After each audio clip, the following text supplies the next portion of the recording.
to The Green Pretenders, a sustainably challenged podcast. I'm Simon. And I'm Sian. And this week we're talking about something that Simon might not have as much personal experience with, but he's still going to be very insightful, I'm sure.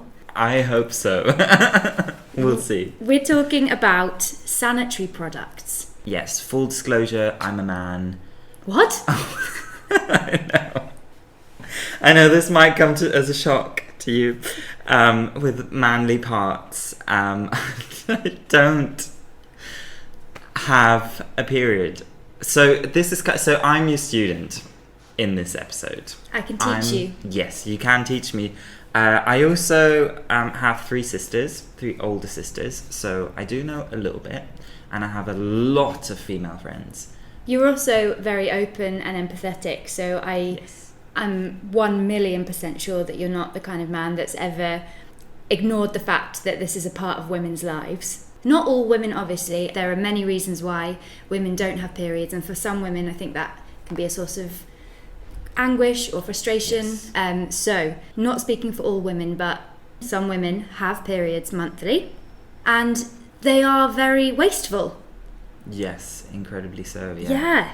So I recently learned that an average year, overall, about 200,000 tonnes of waste products are generated through women having to deal with their periods in traditional ways. So at the moment, the most common methods are tampons and sanitary towels. Yeah. And 200,000 tonnes a year. That is insane. Yeah.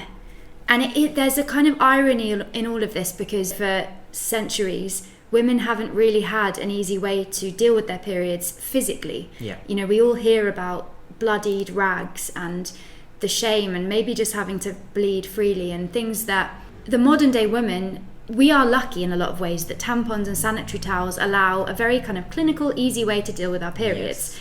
So in the one sense, I feel quite fortunate to be born in a time where that is available to me. Mm-hmm. But in the other sense, we're now understanding that these products create a lot of waste. Yeah.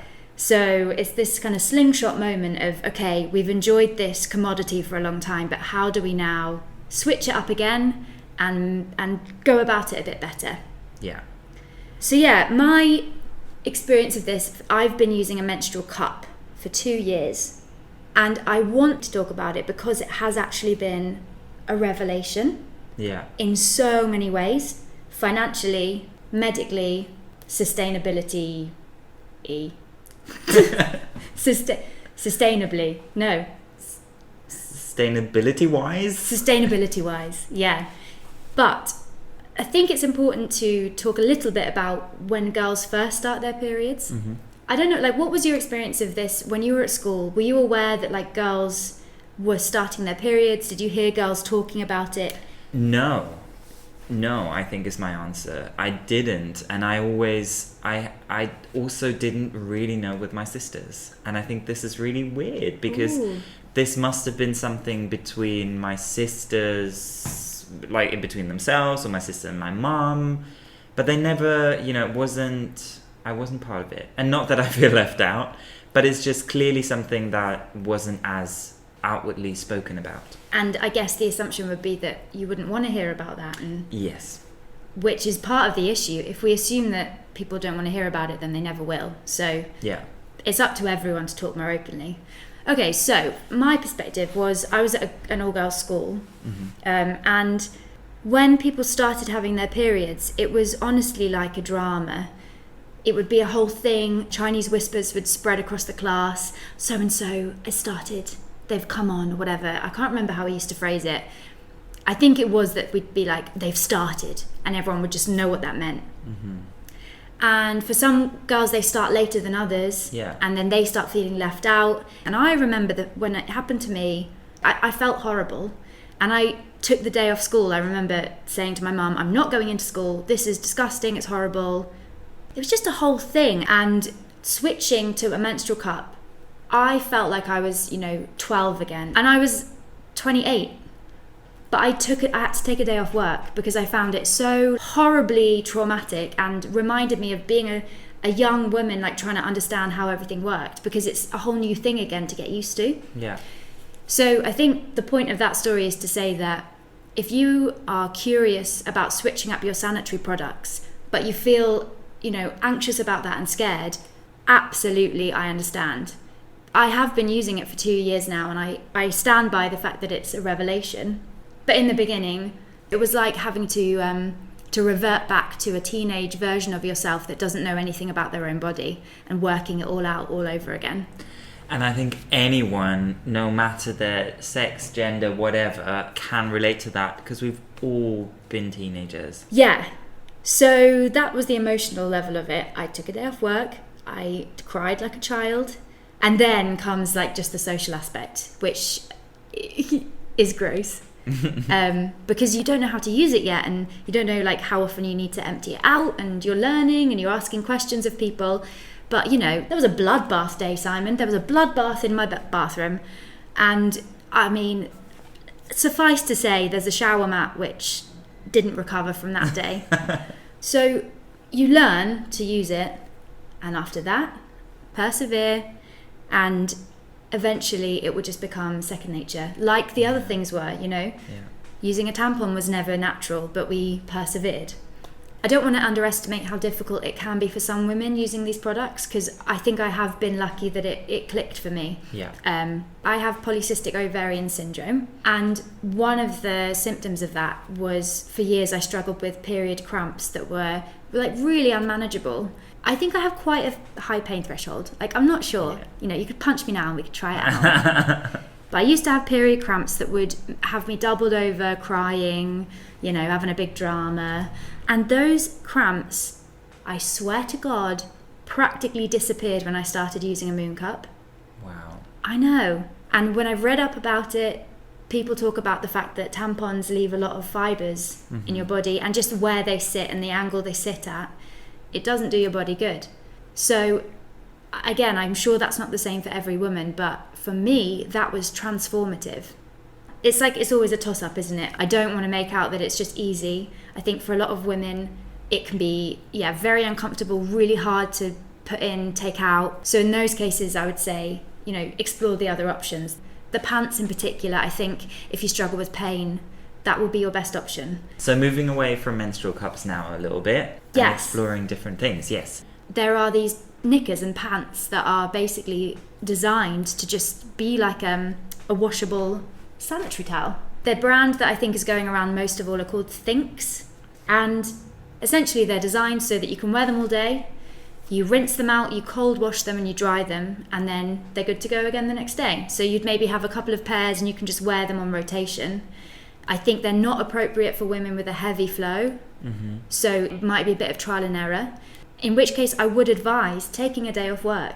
Try it in the comfort of your own home. Make sure that you don't feel anxious about what could go wrong. Give yourself the time and space to experiment, see if it works. Yeah. So that's one option, other than a cup.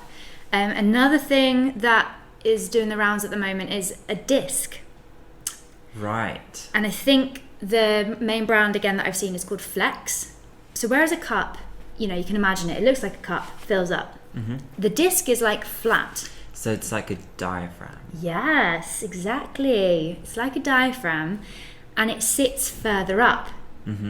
So the plus side of this one, I've heard, is that you can very freely have sex with it in. Oh, right. Yeah, like a diaphragm. Like a diaphragm. I wonder if it is a contraceptive as well. Oh no, but wait a minute. Biology. If you're on your period, you can't conceive anyway. So is that biologically sound? I should know this. No, it is true. Yeah, of course. Of course it is. Yeah. Hello, fact-checking fairy here. It seemed a little irresponsible to let that one slide, so I'm just jumping in to clarify that whilst it is extremely unlikely that you'll get pregnant from having sex on your period, it's not impossible. So let us not be responsible for any little accidents, okay? Now back to the chat about the discs. That sits further up. You can have all the fun you want. Apparently you can't feel it as much as you can with other things. So yeah, that's got a lot of plus points. There are the reusable tampon applicators, which I think you can just keep it in your handbag in a little case. And that saves you wasting the plastic. So you just buy tampons without an applicator, and you have your own personal reusable applicator. Maybe you'd give it a name, you know? Charlie. Yes. Oh, Charlie. Charlie helps me out. Charlie He's knows where things need to go, or she, or they. So there are many options, essentially. Yeah. So just to give it a perspective, how many have you tried, or have you just tried tampons and menstrual cup? I was fortunate, I think, because I didn't have to go through a trial and error process, really, and the menstrual cup has been totally fab for me. So I can't speak from personal experience for the others. I think at the moment there's a real community of women that want this to be non-taboo and as open as possible. So there will be countless forums online that you can go and find people's personal testimonials of how the other things have worked for them. I'm almost toying with the idea of just trying the other ones just so that I can speak from experience to someone who kind of wants to privately ask questions about it. I'm happy to do that because it is quite liberating, like when you start to feel less embarrassed by it. Yeah, I can imagine. And but I think it's so brave of you to say that and to be like, oh, I'm going to go back again as to how it was when I was 14. But maybe it won't be. Maybe you will even make up for that time that you had and be like, now I'm empowered and I can try these new things and not feel like I'm 14. I just would love any woman who hasn't considered it yet, who is using pads and tampons as their standard, I would love them to just maybe think about branching out into one of the other options. Think about your lifestyle, think about your body and the way that you interact with your body and what might work best for you, and just give one a go. Yeah, and I think that's real body positivity, and I would love women to do that as well. Just to give some numbers, how much is a menstrual cup?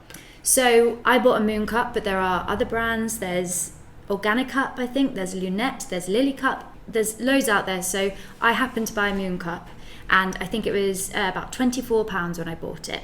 They do get a bit discoloured, so you might want to change yours every year or every 2 years, whatever. But compared to the amount that you spend per month on tampons, for example, financially, it's a no-brainer.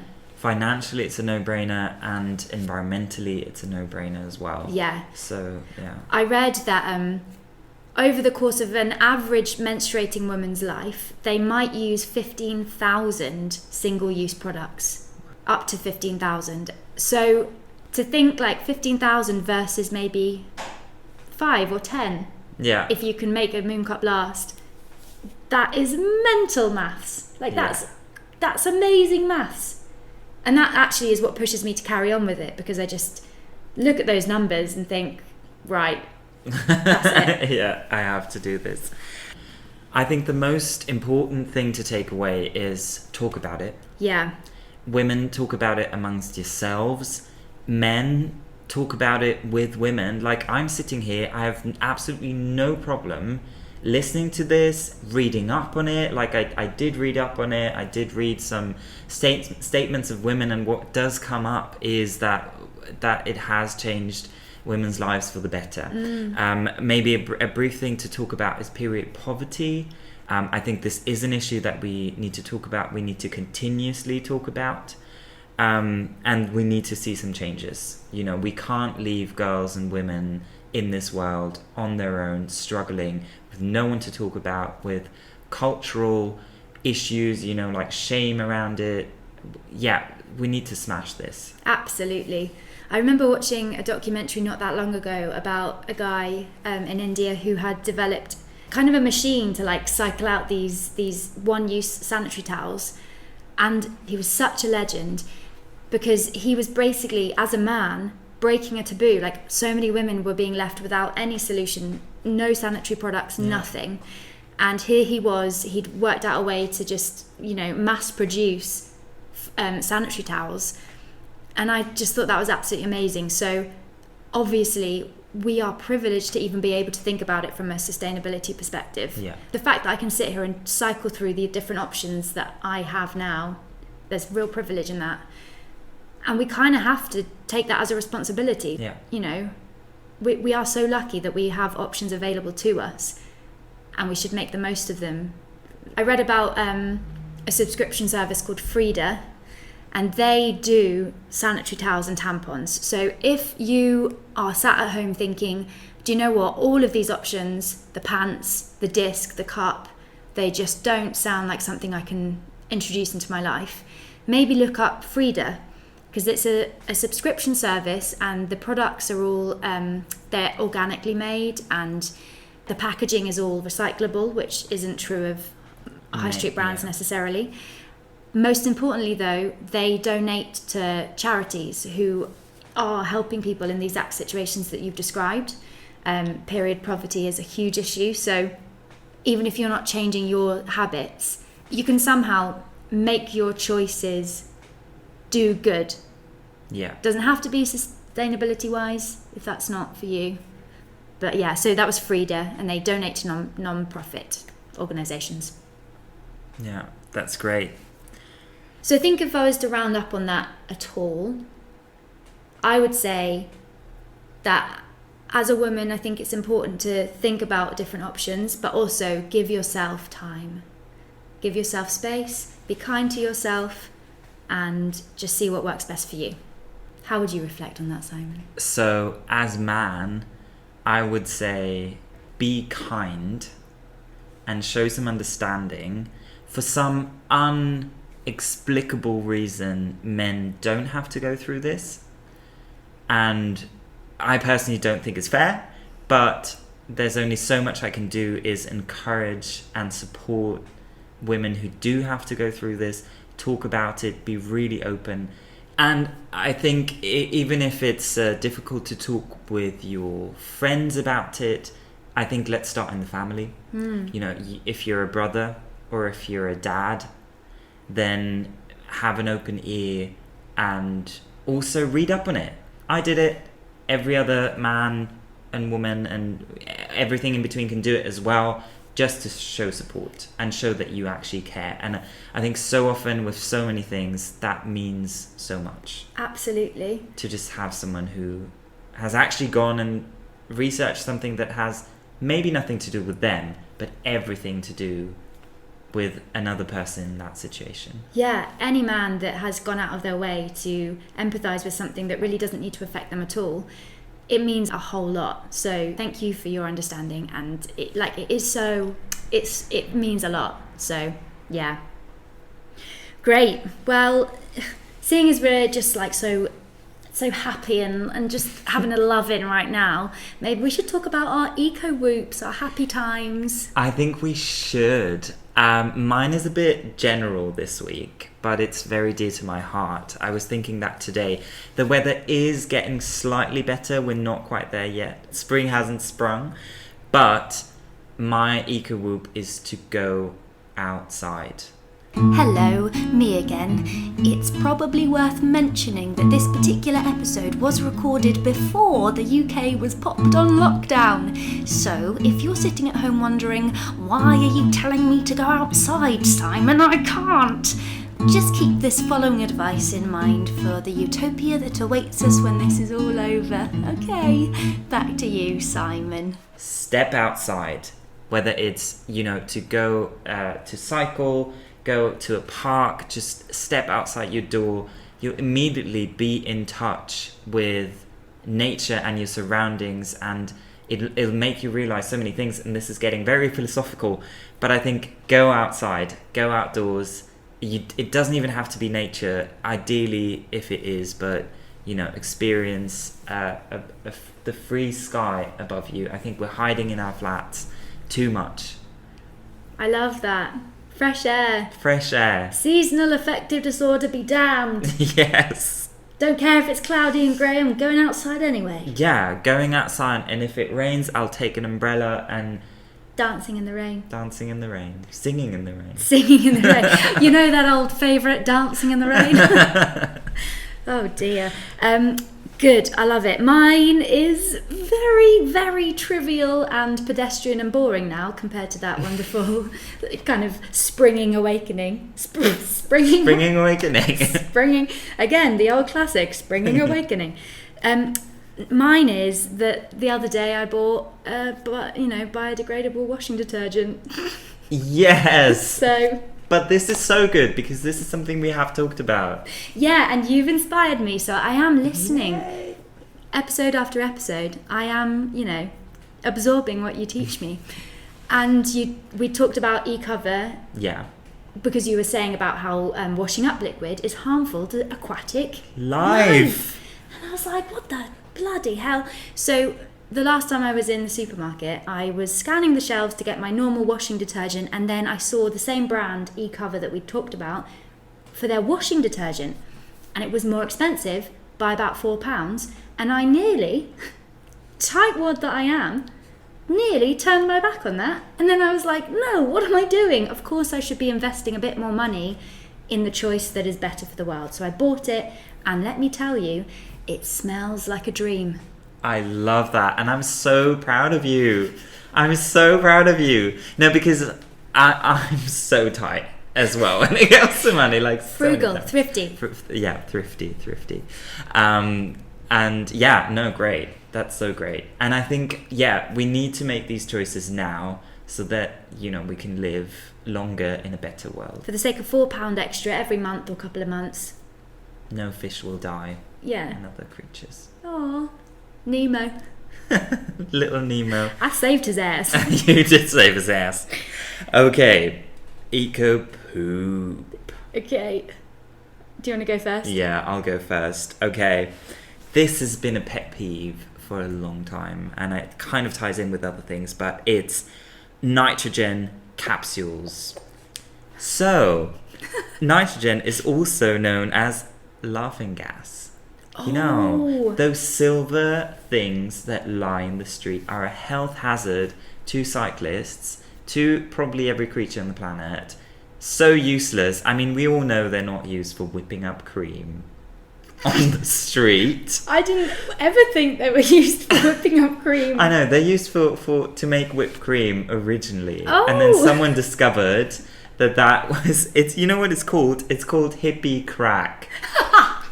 Now, there ain't nothing hippie about that, I can tell you. Because it's so wasteful. And basically, I think we need to stop that. Also, if you're getting high on the street on these little capsules, at least take your shit away with you.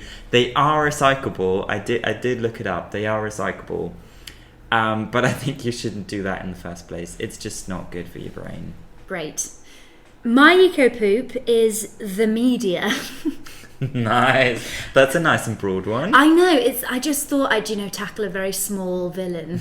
No, the media, and more to the point, the way that they just catastrophize things so that the kind of communal psyche is only ever bothered about the thing that the media is telling us to be bothered about. It really does my nut, because things happen in the world, and obviously there are a lot of things that need our attention.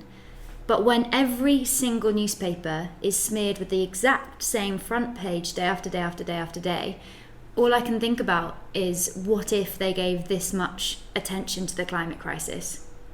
Absolutely. The media have a responsibility to start telling the story as it is. And it might not sell papers, but fuck it.